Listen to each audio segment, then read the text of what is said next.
Stephanie, certainly going to be a wet weekend across Connecticut. We first alerted you to this last weekend rather, and now we have Tropical Storm Ophelia, and this is a big part of the conversation. And even though the storm has taken on a name, whether or not it took on tropical characteristics really did not matter much. It's the moisture associated with this storm system that is going to have a big impact on our weekend across Connecticut. Notice that the National Hurricane Center doesn't even bring the low back up to New England at this point in time.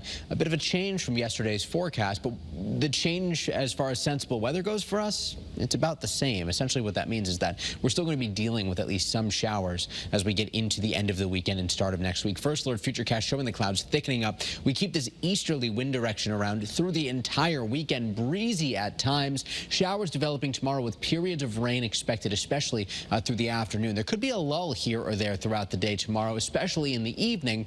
And then by the time we reach Sunday is when the low itself actually moves through, and that will renew our risk for scattered showers throughout the day. Some of these lingering right into Monday morning. So our first alert really focused on the periods of rain, the breeziness, making it feel a bit raw outside with temperatures running in the 60s. The biggest impacts from this will be outdoor plans being in jeopardy. We're expecting 1 to 2 inches of rain, but it happens over such a long period of time that really helps to cut down on the flood risk.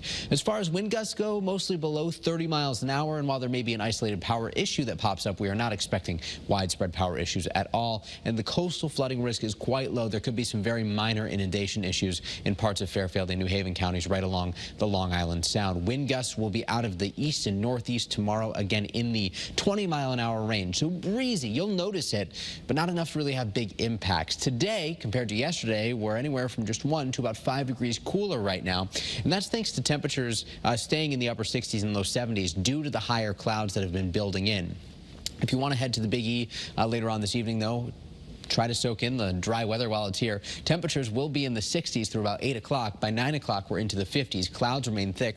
And that's a similar story for the Wolcott Country Fair or the Durham Fair or for any of the Friday night football games going on. Here's a live look at our iCam in Torrington. A bit more in the way of thicker clouds have developed. And a live look at our iCam in New London. 70 degrees, wind out of the east-southeast at 17 miles an hour. So winds have picked up just a bit right now, too. Throughout the month of September, we talked quite a bit early on about warmth.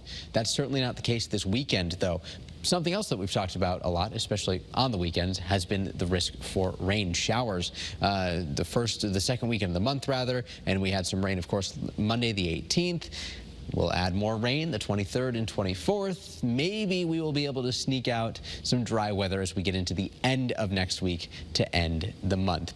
So tonight, forecast low temperatures in the 50s for most. Tomorrow, we're expecting highs really only to be in the 60 to 65 degree range, some upper 50s across the Northwest Hills. Periods of rain, breezy, making it feel raw and chilly. Our first alert here for both Saturday and Sunday. Showers continuing Sunday, lingering right into Monday. We recover slightly Monday back into the upper 60s. Tuesday, a touch cooler as clouds stick around, developing sunshine through the middle of next week. Close to 70 Wednesday, into the low 70s for Thursday and Friday. So, Kara, some nice weather to look forward to. But first, we're talking about this weekend's rain.